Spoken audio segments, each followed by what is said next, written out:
Hi there, we're here at Warner Bros. Talking about Lego Marvel Superheroes. Would you please introduce yourself to our viewers? I am Stephen Sharples, I'm the Assistant Game Director on Lego Marvel Superheroes. We've seen a lot of Lego games in the past years. We had, I don't know if there's any franchise we hadn't have with Lego. We had Harry Potter, we had Star Wars, we had Batman, the DC superhero series, and now it's Marvel Superheroes. Can you first tell us what's the new stuff in the game? What do Lego fans have to expect? Well, in Lego Marvel Superheroes, the first thing that they can expect is Lego big figures. This is a brand new feature for the game. Lego decided to make the Lego big figure toy, so you'll have seen the Hulk toy. And we've taken that and incorporated it into the game. If you've seen the playthrough, he's super powerful. He can rip stuff out of the ground. He can pick up cars and launch them.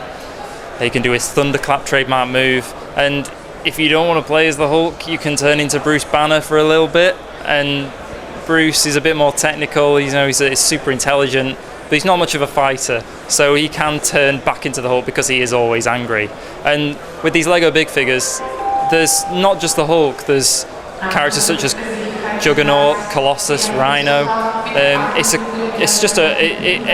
really makes designing these games, it adds a fresh impetus on the game. It changes the dynamics. Obviously, having a minifig and a big figure in your party together, it just makes for a completely fresh style of gameplay. Yeah, we just saw the playthrough, and it's rather amazing how many characters are in there and how many possibilities you have in the game. So, if you had to choose, what's your favorite Lego character within the game? In Lego Marvel, I would say my favorite. Can I have two? Can I have a hero and a villain? Okay. If I had to pick a superhero, it has to be Iron Man. There's just something so cool and arrogant about Tony Stark. It's just amazing flying around as him and shooting repulsor blasts. And then if you watch his idle animations, his little visor flips up and he's like, he strikes a pose. It's just really funny. It's really cool.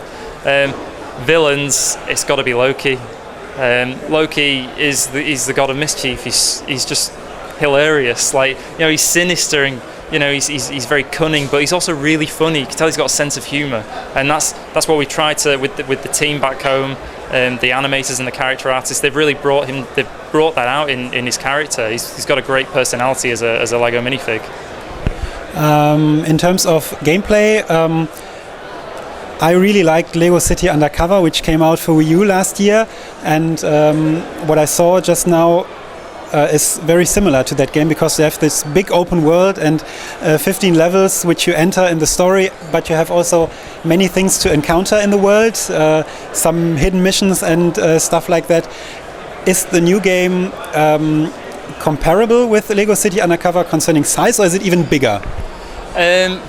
It's Lego Marvel has it's kind of its own thing, really. Lego City was developed by a separate studio, so we haven't really. It's not really comparable, I don't think. They're both unique in their very own different ways. Lego Marvel Superheroes is all about the characters. Yes, there is a Manhattan hub, and it is great. It's big. There's lots to explore. There's loads of side quests. You'll come across loads of different Marvel characters from the universe. You'll get to race in Ghost Rider's motorcycle, for example, which is something that not many. I can't think of a video game that's done that before. So yeah, absolutely. There's a huge amount of content in the open world hub, and as well as the 15 story levels, we've also got loads of side levels, which are narrated by Deadpool. So we've got Nolan North as Deadpool narrating those, and they are completely separate little stories that follow different characters that you may not encounter in the main story, and you get to see what they've got to offer in the game. So yeah, there's absolutely loads to do in the game, really, and yeah, the hub is just crammed. You're just talking about it's all about the characters. So how many Lego characters or Marvel characters are in the game?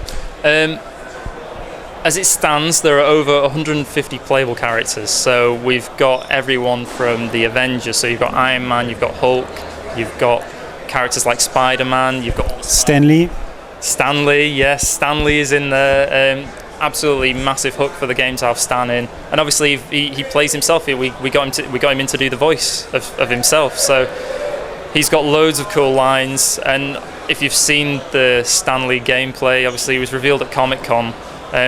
His abilities are just immense. He can web swing like Spider-Man. He can go down to an adamantium Stan Lee skeleton just like Wolverine. He's got Human Torch's fire beam, so he can melt Lego ice. But probably the coolest thing about Stan is the transform into Stan Hulk, which I think we call Excelsior Hulk in the office just for a laugh. But yeah, he's great. I think he can do almost everything. He is a bit powerful, yeah, but we wouldn't have it any other way, because he's such a great guy and he showed so much charisma in getting involved in Lego Marvel. It's just been an absolute joy and just a brilliant feeling to have him in the game. Yeah, it's great. I didn't know he was coming, so it was a brilliant moment for me just now. My last question is concerning multiplayer. So it's a two-player game. You can play it alone, but have two characters and switch between them, and you can also play the game with two players, I guess. Can you do this only offline on one screen, or is it possible to do it online?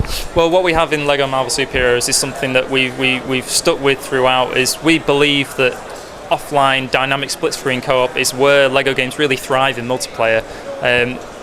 Our emphasis behind that is really that there's nothing with our primary target audience. There's something great about having a little boy or a little girl sat with their mum or dad on the sofa together, just having fun with a Lego game. You know, whether they're playing in free play or whether they're playing the story out as it progresses.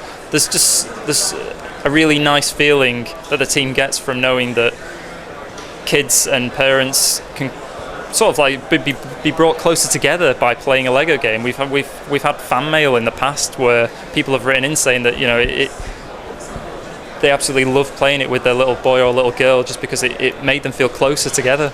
And I don't think you can replicate that feeling with anything else. So yeah, for the time being, offline split screen co-op is where we're at. Okay, and the game is out in November, I think. Yeah, I think it's out in November. I don't think we have a specific date. Obviously, we're coming out on Xbox One and PS4 as well, which is huge. So that's out on launch for those consoles.